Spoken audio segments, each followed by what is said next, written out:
Iya, jadi saya tergerak untuk kita nyanyi Roh Kudus Kau hadir di sini. Kita bangkit berdiri lagi. Coba satu lagu dua kali saja kita nyanyi sama-sama.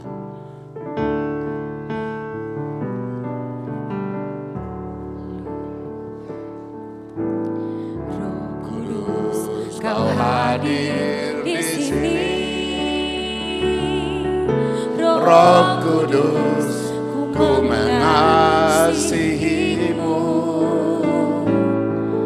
Kau lembut, kau manis, kaulah penghiburku, penolongku, diutus Bapakku. Sekali lagi Roh Kudus, Kau hadir di sini, di hati.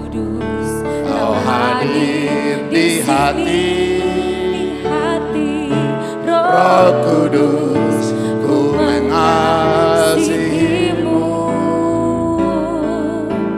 Kau lembut, kau manis, kaulah penghiburku, penolongku, diutus Bapakku.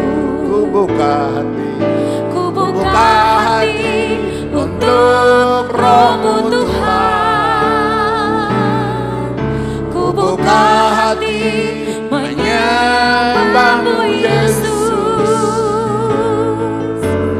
Jamahlah kami, penuhi kami dengan kuasa Allah Maha Tinggi.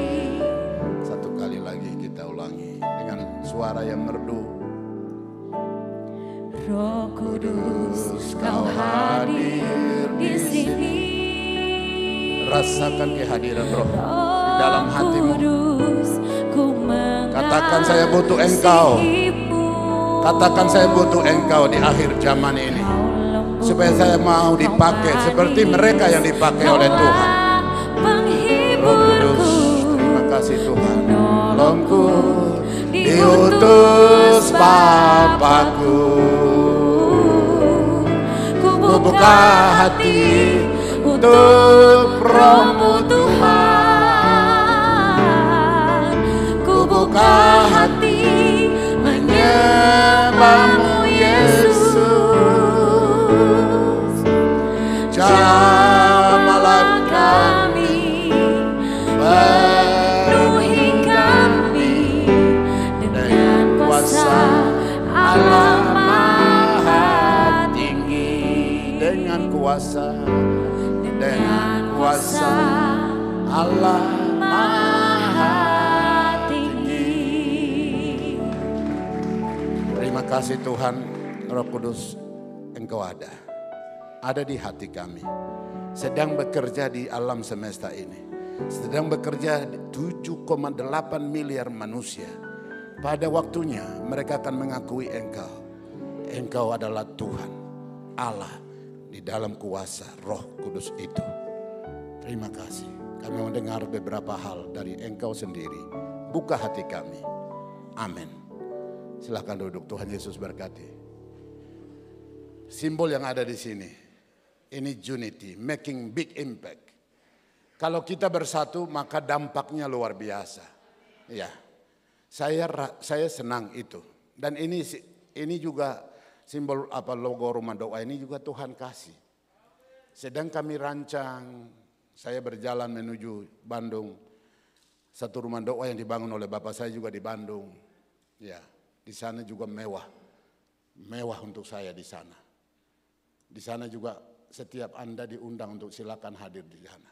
Ada lantai 2 yang dipakai oleh pendeta Robert Turlow. Sahabat saya pensiunan salah satu gereja di Australia, saya bawa dia untuk membantu. Untuk melayani di dalam itu.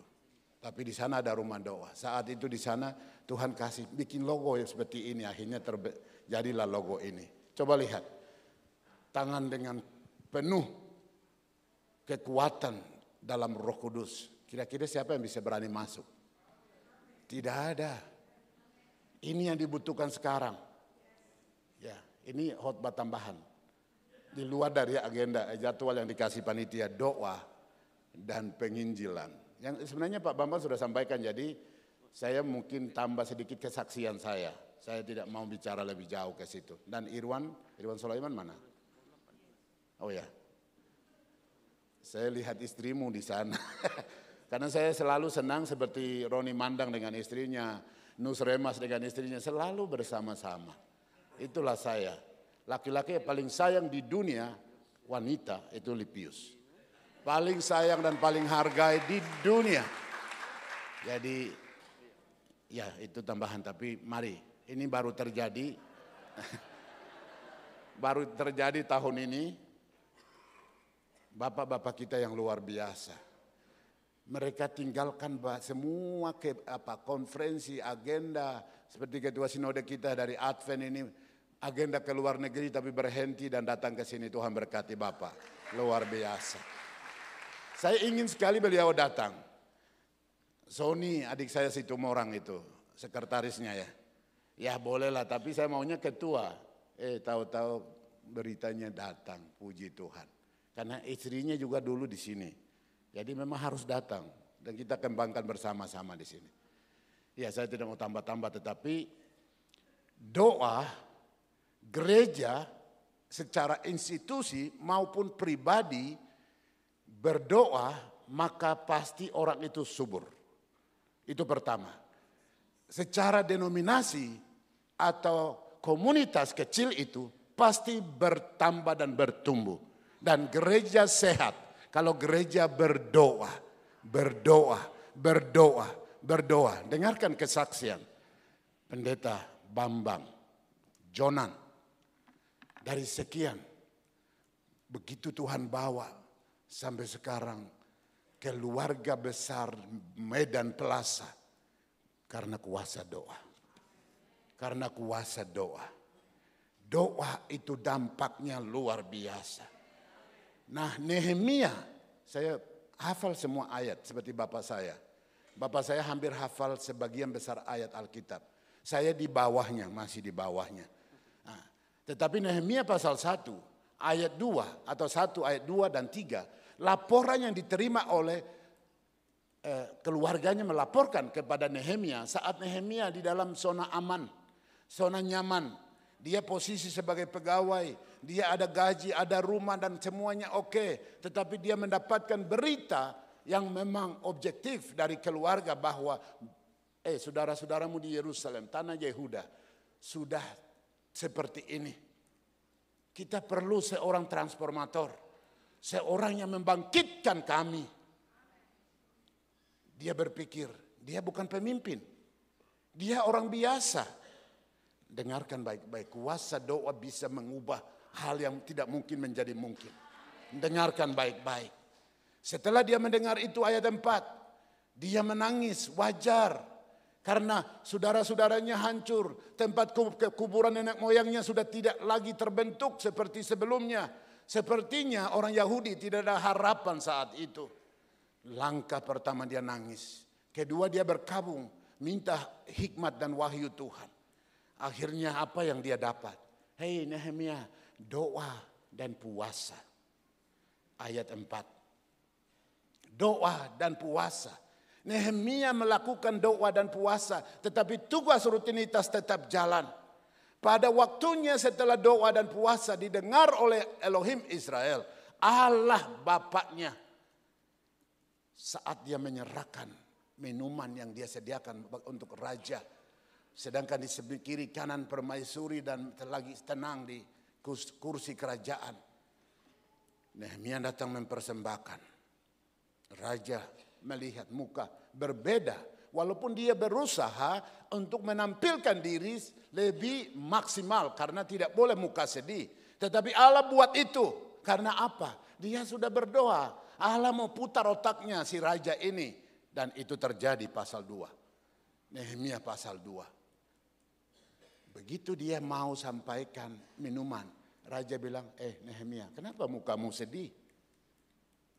Nehemia tetap berdoa dalam komunikasi itu. Ini penting. Itu sebabnya doa menjadi pola hidup. Doa menjadi kehidupan sehari-hari. Ini poinnya. Bukan hanya doa. Saya bawa beberapa anak Papua ke Australia. Tahun 2017 1999. Hadir di satu tempat di mana mereka lagi sedang dibina. Orang di sana berdoa tidak tutup mata, di sini tutup mata. Amin. Di sana mau makan, mau apa, doa buka mata. Pola doa itu bukan hanya tutup mata, tapi jadi kehidupan. Berkomunikasi dengan Allah, ini yang sedang terjadi. Nehemia lakukan itu. Ya, Nehemia lakukan itu. Dan raja begitu tanya dia menjawab. Hormat raja. Tempat kelahiranku, tempat pekuburan nenek moyangku sudah hancur. Kalau begitu saya mau buat apa untuk kamu? Itu kuasa doa. Kalau raja izinkan aku kembali ke Yerusalem untuk membangun tembok Yerusalem itu kembali, atau ya saya kembali ke Yerusalem, intinya begitu. Raja tidak larang, oh boleh. Kasih kesempatan. Bukan hanya kasih kesempatan untuk pergi. Tetapi surat keputusan di luar pikiran dia. Dia diangkat jadi gubernur. Menerima surat keputusan dan juga pasukan berkuda semuanya diserahkan. Minta lagi satu surat dari bupati-bupati supaya kayu-kayu aras di pinggir di hutan sana bisa dapat. Barang apa orang Papua bilang. Barang apa jadi? Mari. Dikasih, diberangkatkan. Saya mau tanya, siapa Nehemia? Dia bukan pendeta besar. Dia bukan orang kaya raya, bukan. Hanya karena merendahkan diri berdoa dan berpuasa. Sampai di Israel, tanah Yehuda, dia tidak sombong karena sudah dipercayakan oleh raja. Tapi tetap diam-diam dia survei apa yang harus dikerjakannya. Doa tetap jalan, survei tetap jalan, master plan tetap jalan. Butuh intelektual juga. Doa, intelektual, connect, api nyala. Hati, ini semua connect. Ini harus disucikan karena sudah kotor saat perintah Allah tidak dilakukan. Adam dan Hawa, nenek moyang kita itu racuni semua orang sehingga tidak bisa merasakan kuasa dahsyat roh Allah itu. Nehemia lakukan itu. Izinkan sampai di sana. Pasal 2 ayat 18. Setelah dia buat rancangan dan kumpulkan tua-tua. Dia tidak mau perintah tapi dia mau sampaikan. Ini ketua yang teladan. Pemimpin yang teladan. Atau anak muda yang teladan yang diberi kepercayaan oleh Allah di luar dari program besar itu. Dia datang kumpul semua dan dia sampaikan kepada tokoh-tokoh agama Yahudi. Hai sahabat bapak-bapak, ini ada masalah. Inilah program saya. Ayat 18. Apa yang bisa kita buat? Respon mereka apa? Kami siap bangun. Terus siapa Nehemia? Siapa yang respon? Apakah mereka kenal dia? Apakah selama ini bersama-sama dengan dia? No. Dia ada di negeri lain. Datang. Dalam momentum itu dia sampaikan program besar Allah. Dengarkan baik-baik. Doanya sudah didengar oleh Allah. Allah menyertai dia. Immanuel itu menyertai dia. Allah Immanuel. Semua siap bangun. Tapi strategi kerja dia dalam doa penting sekali. Pasal 3. Nehemia pasal 3. Dia tidak jadi bis bos untuk perintah. Tetapi dia mendelegasikan sesuai dengan profesionalisme mereka masing-masing. Ini penting. Kadang-kadang kita jadi pemimpin, semua kita kerjakan sendiri-sendiri karena saya tidak percaya ini, tidak percaya itu. Kadang-kadang saya demikian. Tuhan ampuni saya. Akhirnya program besar Allah yang Allah percayakan kita tidak maksimal. Tapi Nehemia dalam waktu singkat, dia delegasikan semua. Semua dia bagi sesuai dengan kemampuan mereka masing-masing. Pemain musik, pasukan untuk keamanan, pasukan ini, pasukan untuk bikin tembok, kayu, bata, semua. Dengarkan baik-baik. Tapi Nehemia apa? Doa jalan terus. Tantangan dari dalam, dari luar jalan terus. Tapi doa jalan terus. Doa jadi pola kehidupanmu. Maka dengarkan, terobosan-terobosan Allah akan buat melalui dirimu untuk orang banyak. Terus berjalan. Dengarkan. Berapa hari tembok itu diselesaikan? Siapa yang bisa jawab? 10 bulan, 1 tahun, 5 tahun? Waktu itu bukan zaman teknologi. Itu zaman masih batu. Berapa hari selesai tembok itu dibangun? 52 hari. That is crazy. Itu gila.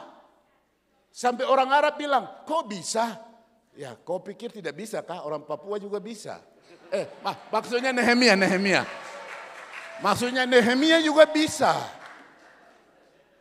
Makanya jangan sombong orang Arab. Tadi saya dengan Pak Irwan bilang jangan direkam. Ya, rekaman-rekaman begini jangan nanti bahaya. Silakan, tapi mereka tahu semua kok siapa Lipius dari atas sampai ke bawah, mereka tahu saya kok. Nah, bagaimana sih? Wah, luar biasa. 52 hari tembok telah dibangun. Respon datang.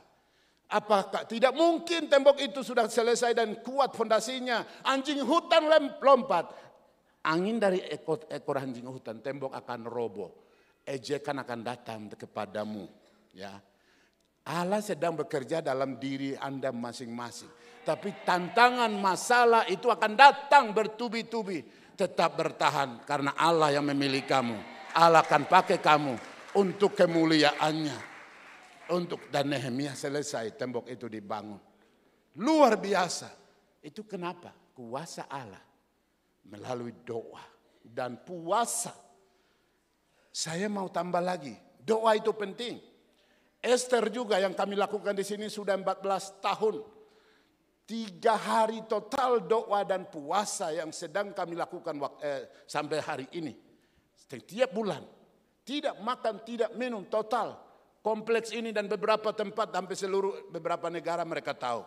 Dan beberapa masih komit sampai hari ini. Doa 3 hari 3 malam. Tanggal 1 sampai 3. Ini terus jalan. Saya bangga sekali, bersyukur 1 bulan yang lalu.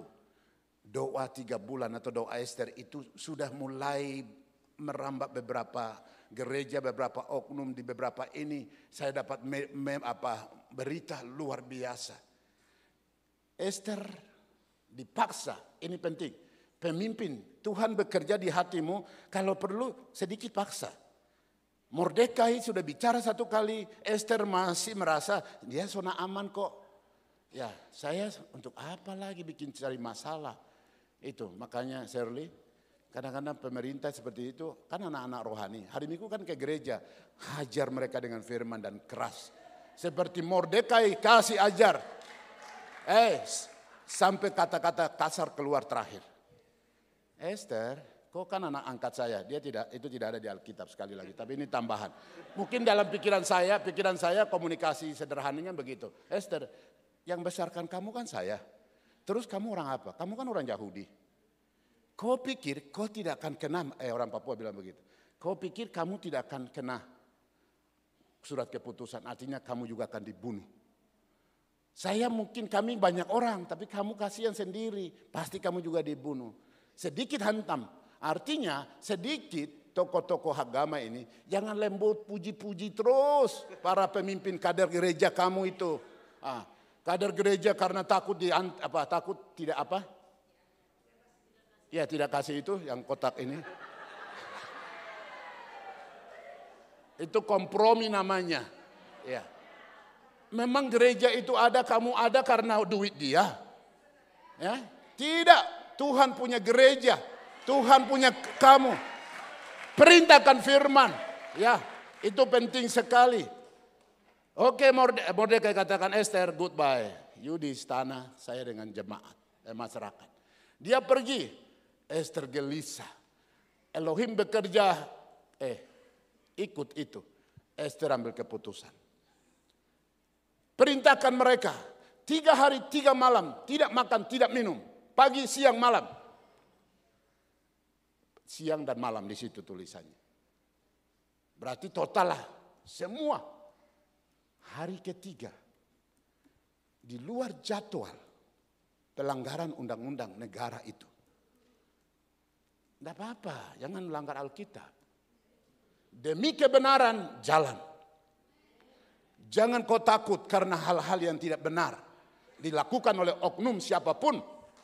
Ya, suara kenabian harus disampaikan. Ya, itu penting sekali. Jangan kau tahan karena nyawa. Pasti mati juga. Nah, kecuali Yesus datang besok, kita semua masih hidup masuk surga. Iya. Keputusan turun. Saya dan pembantu semua akan masuk dalam doa dan puasa. Dan terjadi. Dengar baik-baik. Bukan manusia saja yang puasa. Ternak kambing domba bagi seorang Yahudi termasuk puasa karena tidak boleh bekerja. Karena mereka menerima perintah Allah melalui Mordekai, melalui Esther. Kuasanya dahsyat. Saat menghadap raja. Raja katakan, ini sementara lagi ini. Raja bilang, kau perlu apa? Orang Papua bilang, kau perlu apa? Coba minta sudah. Setengah kerajaan ini akan kukasih. Loh, Esther kan belum minta. Dari mana kau tahu? Itu akan terjadi. Dengar baik-baik. Pemalas berdoa sekarang mendengar baik-baik. Pemalas puasa, orang Papua bilang begitu. Ini khotbah gaya Papua. Nanti saya khotbah di Pak Pendeta Bambang punya gereja nanti agak lembut. Agak lembut. Tapi Esther bilang, gua datang bukan untuk itu. Raja, kalau memang berkenan ke rumah lah sore, saya mau sediakan makanan. Apalagi barang itu, saya datang. Haman, kau ikut saya. Sampai di sana makan bersama. Kasih tahu lagi, gelisah karena apa? Doa dan puasa menyentuh hati Allah. Allah terus tekan raja. Dan raja, negara itu tidak tertahankan. Tekanan dari Allah. Kuasa roh bekerja saat itu. Dia tidak tertahankan. Esther, setengah kerajaan aku kasih. Berarti negeri itu dikasih. Mau tambah apa lagi? Raja, izin kalau besok datang lagi makan. Datang saya akan makan. Datang dan makan. Besok datang lagi makan. Waktu datang makan bersama, raja tanya lagi. Coba dengarkan baik-baik siapa isi Esther ini. Dia bukan istri raja, bukan. Artinya ada itu. Tapi belum sampai karena baru dalam momen itu. Karena Allah menjaga. Esther tetap tidak minta. Hanya dia bilang, ada surat seperti ini. Kami orang-orang Yahudi akan, yang buat siapa? Allah yang membela kau punya musuh itu. Dia yang akan hancurkan. Oke, jadi orang ini pakaian kebanggaannya turunkan. Pasangkan di Mordekai. Gantung itu. Ada kayu yang sudah disiapkan oleh Mordekai. Siapa? Haman. Anak, istri dan lain-lain semua digantung. Dengar.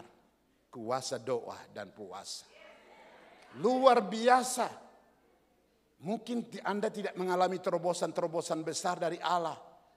Dengar baik-baik. Paulus katakan satu Kolose pasal 1. Ayat 26. Ini penting. Bagaimana Paulus mengalami terobosan-terobosan dahsyat dari Allah. Paulus katakan kepada jemaat di Kolose. Ya, misteri Allah yang tersimpan dari abad ke abad, dari turunan ke turunan dibukakan bagi orang apa? Kudusnya, orang-orang percaya. Apa itu misteri Allah? Rahasia Allah, planning Allah. Yeremia 29 ayat 11. Rancangan-rancangan yang ada padaku mengenai kamu atau orang percaya, rancangan damai, sejahtera, memberikan kepadamu masa depan yang penuh. Dengarkan baik-baik. Ayat-ayat sesudah itu 11. Perintahnya berdoa maka dapat. Berdoa maka dapat. Kuasa doa itu luar biasa. Banyak tanda-tanda ajaib di dalam Alkitab. Alkitab itu adalah firman Allah. Dengarkan sekali lagi saya mau deklarasi hari ini. Firman Allah, Alkitab adalah firman Allah yang diwahyukan oleh Allah melalui Roh Kudus, kuasa Roh Kudus. Ditulis tanpa salah oleh orang-orang khusus. Akui itu firman Allah. Itu kan tulisan saja. Ya makanya kau tidak diberkati.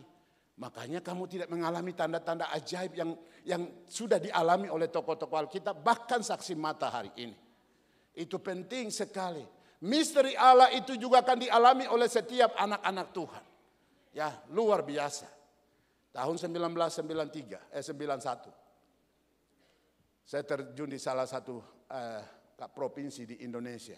Daerah itu daerah yang fanatik dalam peta penginjilan. Peta misi. Evangelical churches. Tapi dewan badan misi itu. Di situ mapnya jelaskan, ini suku fanatik, sekian juta orang dan lain-lain. Saat saya turun di situ memang lama. Sekolah pagi, sore masuk kampung. Sekolah pagi, sampai dosen bilang, kamu datang untuk sekolah atau? Ya, tapi saya jalan terus.